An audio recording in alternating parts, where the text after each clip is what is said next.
Halo teman-teman, selamat datang di channel ini. Saya yakin Anda semua pernah bertanya-tanya, mengapa ada kebaikan dan kejahatan di dunia ini? Apakah itu ditentukan oleh Tuhan, alam, atau manusia? Apakah ada standar objektif untuk membedakan yang baik dan yang buruk? Apakah kekuatan bisa membuat seseorang menjadi baik atau jahat? Di video ini, kita akan mencoba menjawab pertanyaan-pertanyaan ini dengan menggunakan perspektif filsafat kekuatan. Filsafat kekuatan adalah cabang filsafat yang mempelajari hubungan antara kekuatan dan nilai-nilai moral. Kekuatan di sini bisa berarti kekuatan fisik, intelektual, sosial, politik, ekonomi, atau spiritual.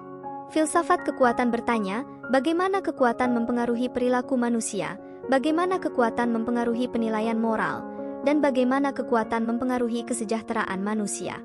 Salah satu tokoh terkenal dalam filsafat kekuatan adalah Friedrich Nietzsche, seorang filsuf Jerman abad ke-19. Nietzsche mengkritik moralitas tradisional yang didasarkan pada agama atau rasionalitas. Ia menganggap moralitas tradisional sebagai bentuk kelemahan dan pengekangan kekuatan manusia. Ia mengusulkan konsep kehidupan yang berlimpah, yaitu kehidupan yang penuh dengan kreativitas, kebebasan, dan kekuatan.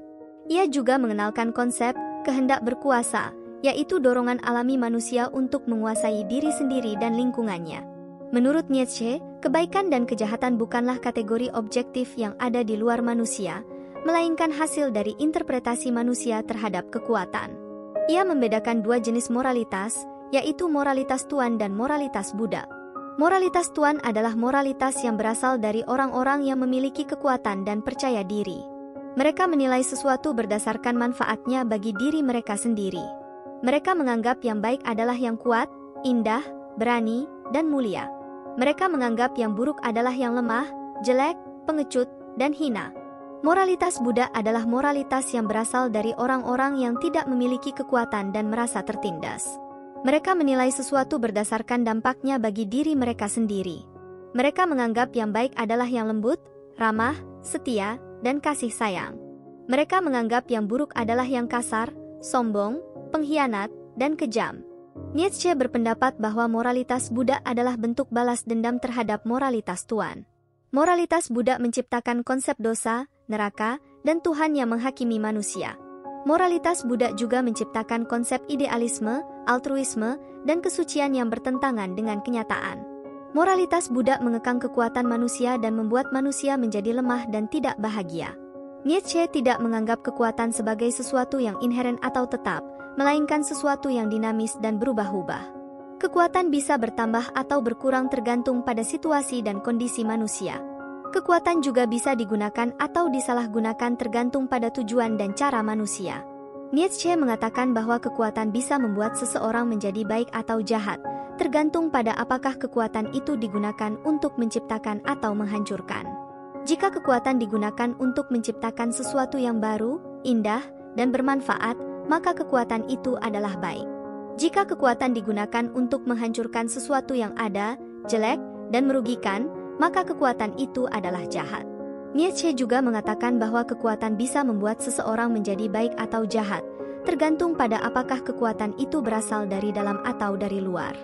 Jika kekuatan berasal dari dalam, yaitu dari kehendak, bakat, dan kemauan manusia, maka kekuatan itu adalah baik. Jika kekuatan berasal dari luar, yaitu dari paksaan, manipulasi, atau penipuan orang lain, maka kekuatan itu adalah jahat.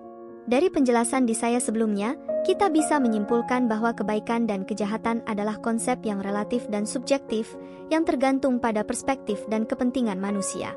Kebaikan dan kejahatan juga dipengaruhi oleh kekuatan, yang bisa berubah-ubah dan bisa digunakan atau disalahgunakan. Kekuatan bisa membuat seseorang menjadi baik atau jahat, tergantung pada tujuan, cara, dan sumber kekuatan itu. Kita harus menyadari bahwa tidak ada standar objektif untuk membedakan yang baik dan yang buruk.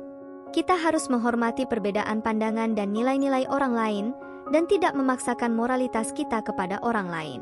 Kita harus mengembangkan kekuatan kita sendiri, baik fisik, intelektual, sosial, politik, ekonomi, maupun spiritual. Kita harus menggunakan kekuatan kita untuk menciptakan sesuatu yang positif dan konstruktif, bukan untuk menghancurkan sesuatu yang negatif dan destruktif. Kita harus bersikap kritis dan independen, dan tidak mudah terpengaruh oleh kekuatan orang lain. Kita harus menolak kekuatan yang berasal dari paksaan, manipulasi, atau penipuan, dan memilih kekuatan yang berasal dari kehendak, bakat, dan kemauan kita. Saya harap Anda menyukainya dan menemukan manfaat dari video ini. Jika Anda memiliki pertanyaan, saran, atau kritik, silakan tulis di kolom komentar. Terima kasih telah menonton, dan sampai jumpa di video berikutnya. Selamat berkreasi!